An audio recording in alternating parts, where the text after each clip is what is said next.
5 minutes de chimie, s'il vous plaît. Bonjour à tous, voici le concept de Le Chatelier concernant la concentration. Donc, je vous rappelle que l'équilibre est en fait comme une balance. Donc, on a du N2 qui est en équilibre avec du H2, qui est en équilibre avec du NH3. Là, on fait un ajout, on perturbe notre système, on va rajouter, on va mettre plus de N2. Qu'est-ce qui va se passer à notre équilibre? C'est qu'on va avoir eu une augmentation de la quantité de N2, une augmentation de la quantité de produits, de réactifs. Donc, le N2 est un réactif. Pour retrouver l'équilibre, on va prendre ce surplus-là, on vient de faire un surplus de réactifs, et on va le transformer en produit. Cependant, pour transformer ce produit-là, on va favoriser la réaction directe, on va former notre NH3, on va prendre notre N2 et notre H2 et on va augmenter la quantité de NH3. On va donc retrouver un équilibre. Ce nouvel équilibre-là, il va avoir eu énormément de N2 et après ça, il diminue. Donc, il va avoir beaucoup de N2, il va avoir très, très peu de H2 et il va avoir beaucoup de NH3.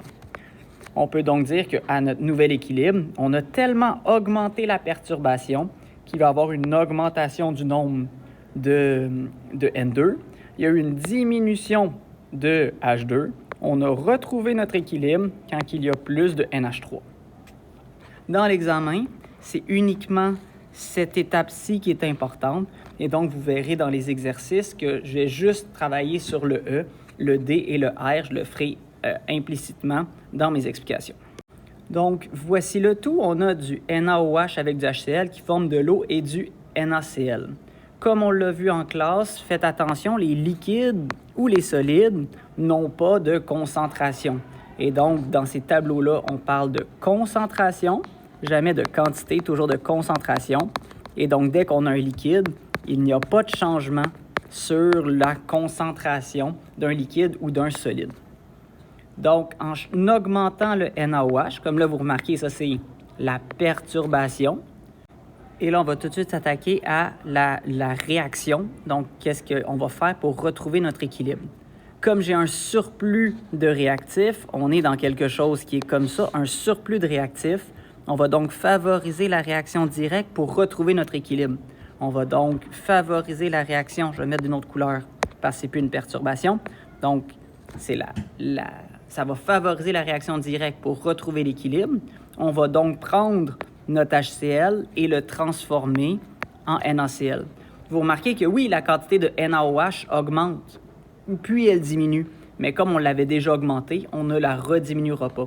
Donc, dans les faits, on l'augmente beaucoup, on la diminue un peu. C'est comme si, au global, on avait fait qu'augmenter le NaOH aqueux. C'est toujours comme ça. La perturbation va toujours être plus influente, plus de poids que le retour à l'équilibre. Donc, même concept, on va le refaire maintenant avec le NaCl. Donc, on va le faire en bleu pour qu'on voit la balance. Donc, le NaOH était bien sûr en noir. Donc, le NaCl, on a perturbé, on a augmenté la concentration de NaCl. Je vais donc augmenter la concentration de NaCl. Qu'est-ce que ça va avoir comme impact sur ma balance? Je vais avoir eu une augmentation de la quantité de produit. Et donc, on va favoriser la réaction inverse pour retrouver notre équilibre. On va prendre notre surplus de produit qu'on a fait pour le retransformer en réactif. On va donc favoriser la réaction inverse.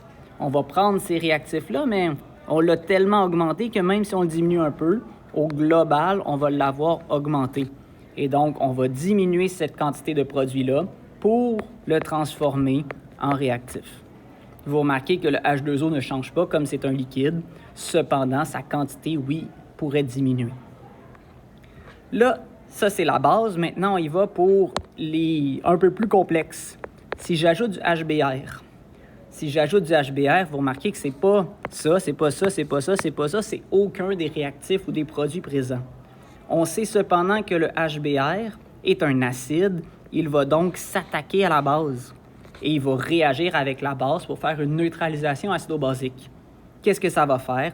Ça va en fait faire diminuer la quantité de NaOH parce qu'on va avoir moins de NaOH présent dans notre milieu comme il y en a une partie qui a réagi avec le HBr.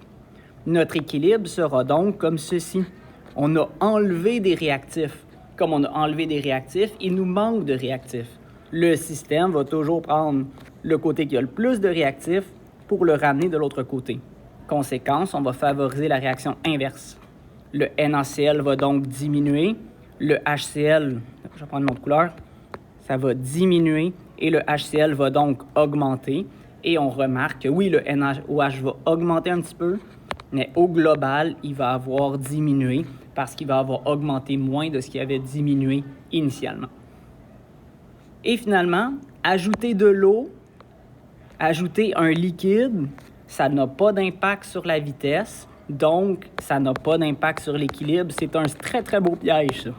Donc, si on ajoute un liquide ou un solide, ça n'a pas d'impact sur l'équilibre, ça ne favorise ni la réaction directe ni la réaction inverse. J'espère que ça vous a aidé. Bonne chance!